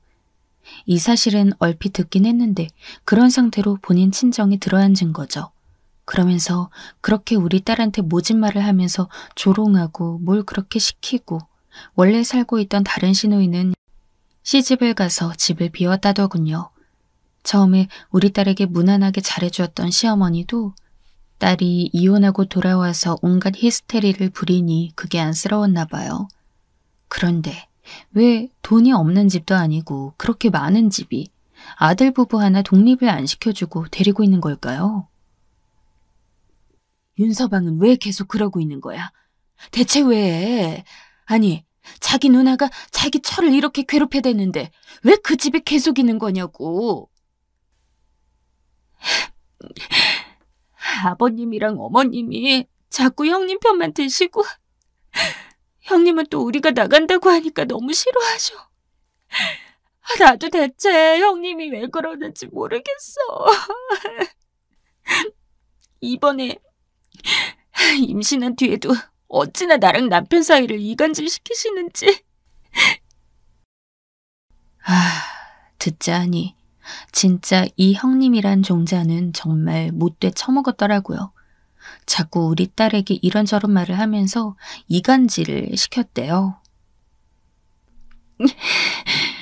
우리 남편 원래 나랑 결혼 전에 다른 여배우 A랑 만났다나. 자꾸 그런 말을 하시는 거야. 그 여자 지금 이혼하고 한국에 들어온 거 모르냐고. 둘이 만나고 있을 수도 있다고 말이야. 나보고 불안하지도 않니? 좀 더 기다렸다 임신하지. 왜 겁도 없이 덜컥 임신했냐고. 정말 억장이 무너지더라고요. 딸아이가 도저히 듣다 못해 자기 남편을 찾아가 말을 했더니 한 얼마간은 사위가 자기 누나랑 싸우긴 했나 봐요. 그래서 어떤 날은 심지어 몸싸움까지도 났다고 하더라고요.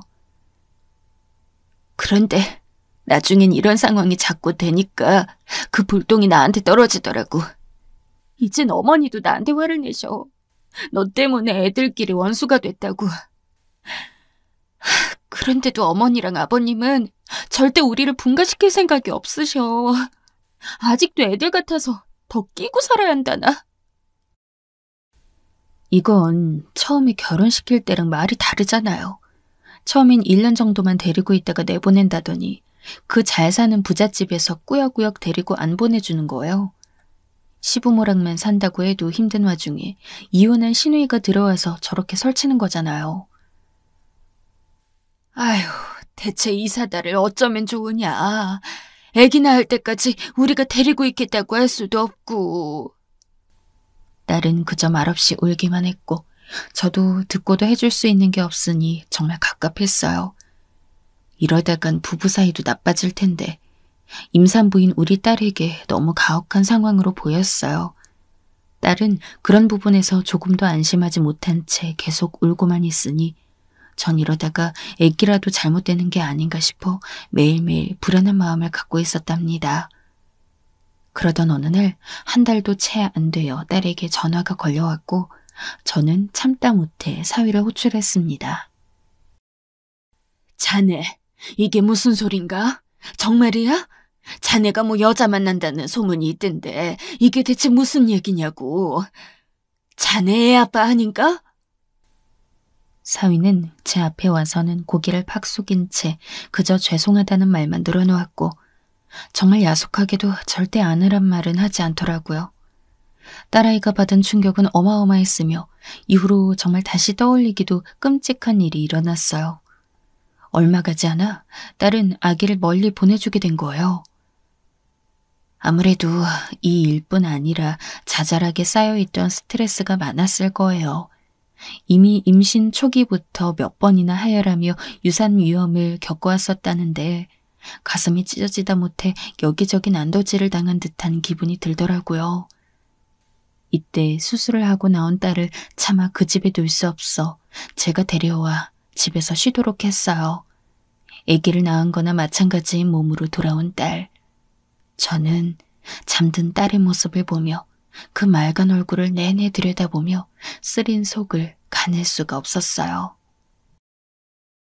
결국 여러모로 결론은 났다고 보여졌어요. 딸을 다시 그 집으로 들여보내 자기 입으로 얘기하게 하고 싶지 않았어요. 제가 사위에게 말을 전했고 사위가 자기 부모님께 전달하도록 부탁을 했어요. 자네, 우리 유진이랑 그만 살게. 우린 정말 아무것도 바라지 않아. 그냥 유진이 우리가 데려오게만 해주게. 내가 할 말이 엄청나게 많은데 가타부타 더 하고 싶지가 않아. 이만하게 끝내는 걸로 알고 있겠네.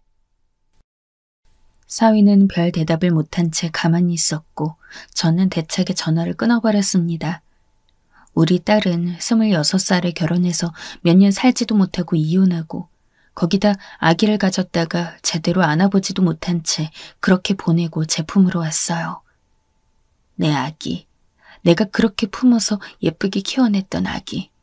키우는 내내 배불리 먹이고 예쁜 것도 못 입혔는데도 알아서 잘 자라주었던 미안한 내 아기. 그런데 이렇게 상처만 가득 입고 날개 하나가 떼어진 모양새로 주저앉은 우리 딸을 보니 전 견딜 수가 없었어요. 저도 한두 달 정도는 우울함을 등에 업고 그대로 나가서 일을 했지만 도무지 마음 안에 얼룩진 부분들을 떨쳐낼 수가 없어 너무 괴로웠어요. 아들도 저절로 이 처지는 분위기에 동화가 된 건지 밖으로 나가질 않고 집안에서만 있으려고 하더라고요. 넓지도 않고 그 좁은 집에서 덩치도 다 큰 성인 4명이 그렇게 부대끼고 있다 보니 도통 살맛이 나지 않았어요. 계속 이렇게 살 수는 없기에 저도 떡볶이 집을 접었고 잠깐 쉴 생각으로 가족들끼리 어디 잠깐 바람이라도 쐬자고 했어요. 하지만 이 상황에 있어 가장 큰 주축이었던 딸은 전혀 이런 부분에 있어 동의하지 않더라고요. 엄마, 나 아무것도 하고 싶지 않아. 그냥 사람이 무섭고 다 싫어. 집도 너무 갑갑하고. 이렇게 말하기에 점점 너무 걱정이 됐죠. 친정언니에게 상담했더니 그러다가 유진이 큰일 나는 거 아니냐며 얼마나 짠해하던지 몰라요. 그런 말들을 듣고 있다 보니 하루하루 불안해서 살 수가 있어야죠. 그런데 그 와중에 딸이 사라지게 된 거예요. 엄마, 누나가 잠깐 자기 바람 좀 쐬고 오겠대. 연락은 한다고 하더라고. 제가 나가 있는 사이 딸은 자기 남동생에게 이런 말만 남기고 짐을 싸서 사라졌어요. 그래놓고 딸은 드문드문 저에게 연락을 주긴 했으나 어디서 어떻게 살고 있는지는 절대 알려주지 않았어요. 엄마. 나 여기 친구네 와 있어. 여기서 조금 쉬다 가려고. 집은 답답하고 힘들어. 그냥 얼마간 모른 척 해주라. 나 핸드폰도 있으니까 언제든 연락해. 딸은 그렇게 말하며 어느 때는 친구네 집에, 어떤 때는 어디 산속에 들어가 있다고도 하고 아무튼 거처를 잘 알려주지 않았죠. 제가 몇 번을 묻고 캐물어도 알려주지 않더라고요. 와중에 아들은 자기라도 좀 제대로 생활할 것이지 집에서 내내 게임만 하고 밖으로 나가질 않는 거예요. 제 팔자가 왜 이 모양인지 그저 눈물만 나올 뿐이었어요. 딸은 가끔씩 연락을 해와서는 자기는 그럭저럭 살만하다고 하는데 도통 뭐 얼굴이라도 보여야죠. 그런데 남편이 이런 말을 하는 거예요. 유진이는 맨날 이 좁은 집에 있으면서 편히 못 살았잖아. 시집가서 넓은 집 가서도 편하지 않았고. 에휴, 어디 다치지 않고 건강하다고 하면 그냥 저렇게 떠돌아다니게 놔두자. 당신도 너무 묻지 마. 우리가 해줄 수 있는 게 없으면 쟤도 혼자 날갯짓하고 돌아다니게 해줘야지. 그 말을 듣고 너무 가슴이 아파 저는 거의 통곡하듯 울었어요. 웬일로 날카로운 남편이 유진이의 상황을 보고 별말 안 한다 싶었죠. 자기 딴엔 그런 생각이 있었기에 놔두었던 것이더군요. 그런 와중에 우리 아들은 여전히 취업할 생각 없이 나이만 먹다 보니 이건 또 새로운 문제로 터졌어요. 이놈이 게임만 하다가 뭐 어디서 시비가 걸렸는지 그것 때문에 경찰서에 다녀오기도 했고요. 좌우지간 밖에 나가서 싸움을 해서 간 것도 아니고 집에만 붙어있는 녀석도 경찰서를 갈 일이 있다는 걸 알고 얼마나 기가 막혔는지 몰라요. 보다 못한 친정언니가 저에게 얼마를 빌려주었고 저도 자그마하게 동네의 가게 자리를 또 하나 얻게 되었어요. 떡볶이로 장사하긴 너무 힘들고 답도 없고 시장 초입 쪽에서 반찬 가게를 해볼 생각이었죠. 그래서 이놈의 아들내미가 나이 30 넘어 늑수그레하게 수염이나 기르고 있지 못하도록 밖으로 끌어내어 일도 돕고 좀 같이 배우게 하고 싶었어요. 물론 이 부분에서 반발은 심했고 제가 반찬 가게 정착시키느라 눈코 뜰 새 없이 바쁜 몇 달간에도 절대 모습을 드러내지 않았죠. 하지만 제가 중간에 허리를 다치는 일이 있고 못 나가게 되었어요. 그때 주저앉아 우는 모습을 보더니 자기도 답이 없었나 봐요. 아휴, 정말. 이건 나보고 이러다 죽으라는 건지 원. 왜 이 집에서 열심히 살겠다고 발악하는 나한테만 이런 일이 생기는 거지? 에휴. 엉엉 울면서 병원도 돈 아까워 못 가겠다는 저를 보고 아들이 한숨을 퍽퍽 쉬어가며 업고 데려가 주었어요. 누나가 그간 하던 일을 이제 자기가 도맡아서 하는 역할이 되어버린 거죠. 딸은 이쯤엔 연락도 잘 안 할 때라서 제가 반찬 가게를 연 것도 이렇게 다친 것도 모르고 있었어요. 그나마 자식이라고 계속 끼고 살았던 건 아들놈이니 얘가 자기 엄마 상황을 같이 돌봐야지 뭘 어쩌겠어요. 요리라곤 집에서 라면도 제 손으로 안 끓여 먹던 30살 넘은 백수였지만 지 엄마 반찬 가게 나와서 같이 돕고 있으려면 포장이라도 해야 하고 달걀이라도 같이 삶고 나물이라도 뭘 해야 하잖아요. 그러다 보니 성질을 내고 어떤 날은 화를 내며 돌아가기도 하고 갖은 불화를 겪어가면서 저와 차차 조금씩 단계를 밟아가게 되었어요. 아, 엄마, 손님 오셨잖아. 나가봐. 아유, 알았어. 잠깐만. 아들 녀석은 원체 낯가리고 수줍음이 많아서 사람들 앞에 나서는 걸 아주 싫어했어요. 그러다 보니 안에서 반찬 만들고 정리하는 정도는 도와주지만 계산하고 인사하고 하는 것들은 안 하고 싶어 하더군요. 그래도 그것만이라도 어디겠어요. 그렇게 저와 난리법석을 떨며 집에서 안 나오려던 녀석이 나와서 가게를 열고 닫는 것까지 같이 돕고 있으니 말이죠. 반찬 가게를 열 때는 우여곡절 일도 많고 건물주와의 싸움도 엄청 컸어요. 시장 안쪽 놀이터 부근에 있는 반찬 가게에서도 저한테 얼마나 텄사부리며 시비를 걸어대던지 그때는 진짜 움찔하면서 한마디도 못했었고요. 그런데 희한하게 아들 녀석이 여기서 도움이 되더라고요. 아주머니, 왜 그렇게 말을 함부로 하세요? 지금 저희 어머니한테 말씀하신 거예요? 우리 가게 문을 확 열어 제끼면서 욕부터 하는 그 극성맞은 아주머니에게 안에서 큰 덩치로 확 몸을 내보인 우리 아들이 같이 소리쳤어요. 웬 아짐에 혼자만 있는 줄 알았다가 웬 이따만한 남자가 나와서 같이 뭐라고 하니 움찔한 거죠. 그리하여 우리는 그 자리에서 꽤 오래도록 자리를 굳혀왔고요. 그렇게 해서 여전히 큰 수입은 못 벌었지만 둘이서 버는 걸로 먹고는 살았어요. 그 사이 집은 이쪽 근처로 이사를 했고요. 남편의 몸 상태는 이전보다 좋지도 나쁘지도 않은 채로 그렇게 10수년의 세월이 흘러갔어요. 그 사이 딸은 어딘가를 계속 떠돌고 서울 외곽 쪽에 직장을 잡는 것 같더니 다시 적응을 못한 건지 결국 엄마 품으로 돌아왔답니다. 나이가 40 넘어 우리 곁으로 들어온 딸은 간간히 2, 3년에 한 번씩 우리를 보러 올 때도 있었지만 확실히 인상이 많이 변했더라고요. 그 예쁘고 여리여리했던 외모는 많이 지치고 피로해 보였어요. 그만한 세월이 흘렀으니 당연한 거 아니겠나요? 아무튼 딸은 다시 이렇게 들어와서 우리랑 같이 지내면서 반찬 가게 일을 도왔고요. 아들은 그 사이 장가라도 갔으면 좋으련만 그런 좋은 일은 일어나지 않았습니다. 일단 이 녀석이 낯을 너무 가리는 데다 주변에 아는 친구나 여자는 더더욱 없고 직장도 여기 하나뿐인데 어디 내세울 게 없잖아요. 이 녀석 역시 나이가 40이 넘었어도 뾰족하게 하는 일도 없고 그냥 우리와 이렇게 지내면서 집에 가면 여전히 밤에 게임이나 하며 살았어요. 그러던 어느 날 딸을 통해 희한한 사실을 듣게 되었어요. 처음에는 잘못 들은 줄 알았던 거죠. 뭐야, 너 윤서방이랑 계속 연락하고 있었어?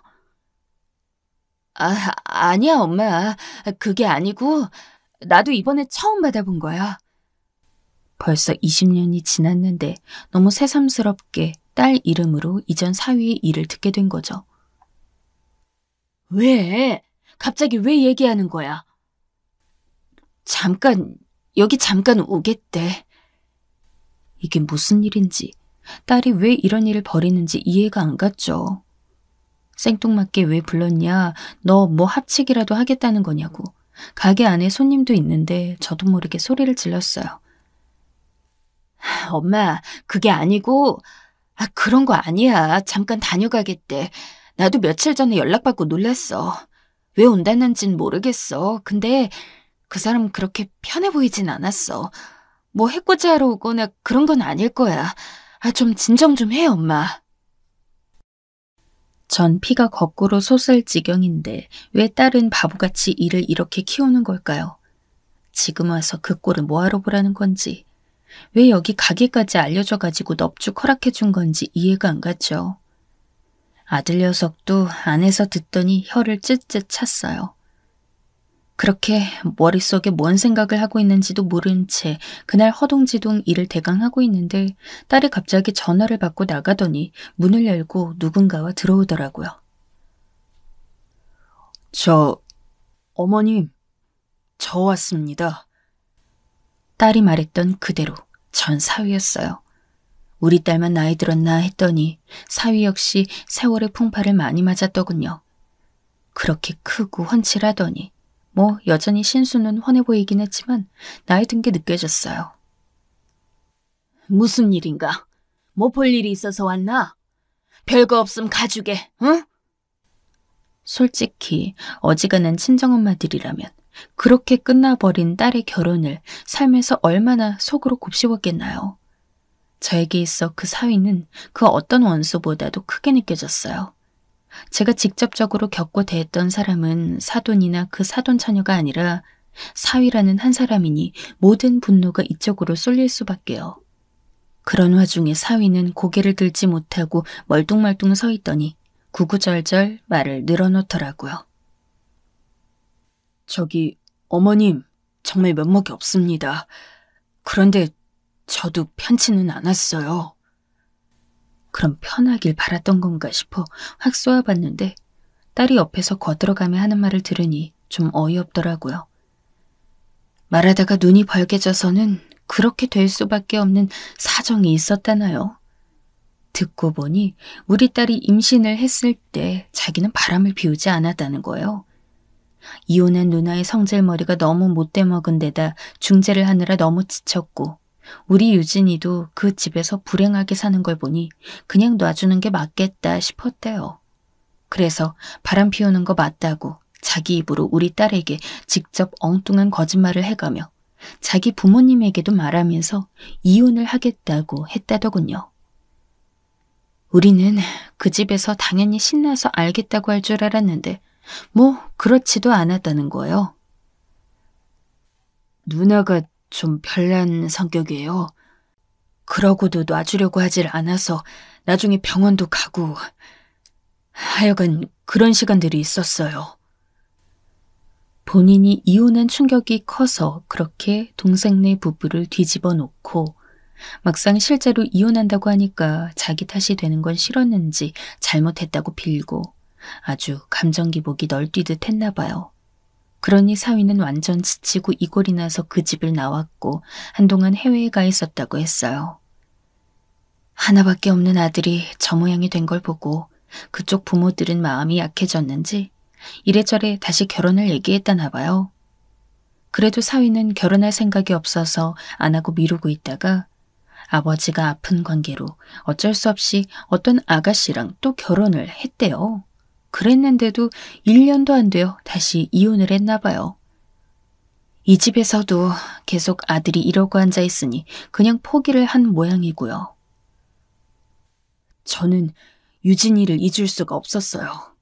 그래서 연락도 못하고 그러고 있었는데 계속 시간이 갈수록 도저히 연락을 안 해보곤 살 수가 없어서 몇 년 전에도 알아내서 연락을 했지만 받아주지 않더라고요.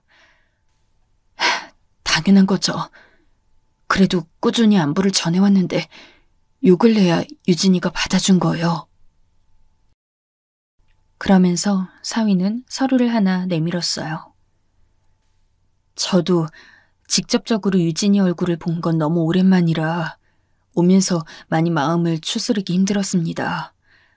아무튼 더 드릴 말씀이 없고 이게 제 마음이라고 알아주시면 될 것 같습니다. 사위는 서류를 준 뒤 이후로 가타부타 설명도 안 하고 이미 우리 딸에게 다 말해줬다면서 그렇게 다시 나갔습니다. 모든 얘기가 낯설고 귀에 잘 안 스며들었음에도 불구하고 사위는 이런 무거운 얘기만 남긴 채 거의 한 10분도 안 되어 자취를 감췄어요. 그리고 우리 쪽에 전해주고 간 그 서류란 딸의 설명을 듣는 내내 저와 아들을 심히 경직되게 만들었어요. 사위는 이런 식으로 뭔가 치료를 하고 싶었던 걸까요? 게다가 딸은 그걸 너무 무덤덤하게 읊는 거예요. 이게 뭐냐면 엄마, 땡땡동 부근에 있는 꼬마 건물이야. 그렇게 평수는 크지 않고. 아무튼 나랑 저 사람은 이미 얼마 전에 한번 얼굴 봤어. 어찌 살았냐고 얘기하면서 서로 사정도 들었고. 이게 뭐야? 이걸 뭐 어쩌라는 건데? 그냥 지금 뭐 어떻게 하자는 거 아니야. 그저 내가 그 옛날 나갈 때 아무것도 못 해준 게 마음에 걸린대. 위자료 정도라고 생각하면 안 되냐고 하더라고. 전 사위는 이렇게 자기가 갖고 있던 건지 자기 집이 갖고 있던 건지 하여간 꼬마 건물을 우리 딸에게 넘겼습니다.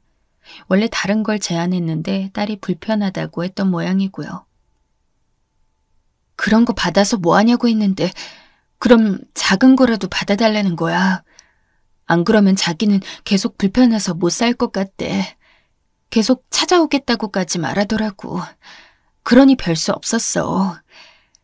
나도 나이 들 만큼 들었고 엄마도 힘들게 살고. 그렇다 보니 엄마, 마냥 다 거절하기가 쉽지 않더라. 그래서 딸은 그 꼬마 건물을 받기로 했다는 거요. 무슨 일이 일어나고 있는지 머릿속으로 빨리 정리가 안 되는데 하여간 딸의 결론은 이랬어요. 그래서 엄마, 여기 가게 정리하고 그쪽으로 옮겨가는 거 어때? 1층에서 장사하고 2층에서 뭘 해도 되고 아니면 세를 주던지. 그리고 3, 4층에서 살아도 될 것 같아. 딸은 그 말을 하면서 사진을 보여주더라고요. 역 근처라고 하는 아주 작은 4층짜리 건물이었어요. 나 이제는 많은 거 생각하고 싶지가 않아, 엄마. 처음에는 싫다고 밀어냈는데 준대잖아. 자기 때문에 젊은 날 다 날려버리고 이혼녀 됐고 애도 그렇게 보냈고. 뭐 진짠지는 모르겠지만 자긴 나 말고 사랑한 여자가 없대. 마음이야 무슨 말인들 포장을 못하겠나 싶지만 돈은 거짓말하지 않잖아. 나도 모르면 몰랐지. 이 사람이 이렇게 말하면서 마음을 전하니 나도 받는 게 낫겠다 싶어. 안 준다면 모르겠지만 준다잖아. 복잡하게 생각하고 싶지 않아. 그냥 받을만 하니까 받는 거라고 생각해. 응? 이 모든 게 저희한테 권한이 있는 것도 아니고 당사자인 딸이 둘이 한 얘기고 이미 딸은 결론을 내린 거잖아요. 여전히 떠올리기 거북하지만 어쨌든 눈물이 그렁그렁했던 사위의 얼굴이며 딸의 말들을 생각해보니 그닥 틀린 말은 아니라고 생각이 됐어요. 지도 나이가 벌써 46이니 곧 50 바라보고 있고 별일 없는 한 평생 나을 것 없이 이렇게 늙어가는 칠순의 엄마 아빠가 있잖아요. 좀 더 어린 나이의 딸이었다면 손사래를 쳤겠지만 그간 자기도 안 보이는 데서 많은 고생을 했겠죠. 그래서 저희는 결국 그 건물로 들어가게 되었어요. 딸이 계획한 대로 1층에서는 반찬 가게를 여전히 이어가기로 했고 2층은 아직 계획이 없어요. 그건 뭐 딸이 알아서 하겠죠. 하여튼 이렇게 들어와서 공사를 하며 날들을 보내고 있지만 그 사이도 궁금한 마음에 딸에게 몇 번은 물어봤어요. 혹시라도 합칠 생각이 있냐고 하더니 그런 건 전혀 아니라고 하더군요. 뭘 걱정하는지 알겠는데 전혀 아니야. 우린 이미 모든 것이 끝난 상태에서 미수금을 받은 정도일 뿐이야. 난 이렇게 엄마 아빠 옆에서 살다 늙을 거야. 그게 다라고. 사실 이때 남편과 아들 역시 다소 부정적이긴 했어요. 하지만 딸이 몇 번이나 제 아빠를 설득하고 또 설득했어요. 자기는 받을만 하다고 몇 번이나 강조를 하더라고요. 아빠, 나 고생 많이 했어. 그리고 이걸로 저 사람이랑 또 잘 지내보고 그런 것도 아니야. 아빠, 나 이제 좀 행복하고 싶어. 아니, 그냥 아무 생각도 안 하면서 살고 싶어. 우리 그냥 받아들이자, 응? 이렇게 단호하게 말을 하더라고요.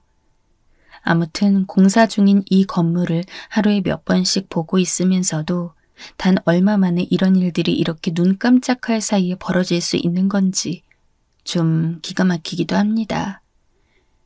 물론 너무 꿈 같은 일이고 실감이 안 나는 것도 있지만 그보다 딸이 많은 것을 내려놓은 듯 허탈한 모습을 보이는지라 엄마는 이러나 저러나 마음이 쓰일 뿐이에요.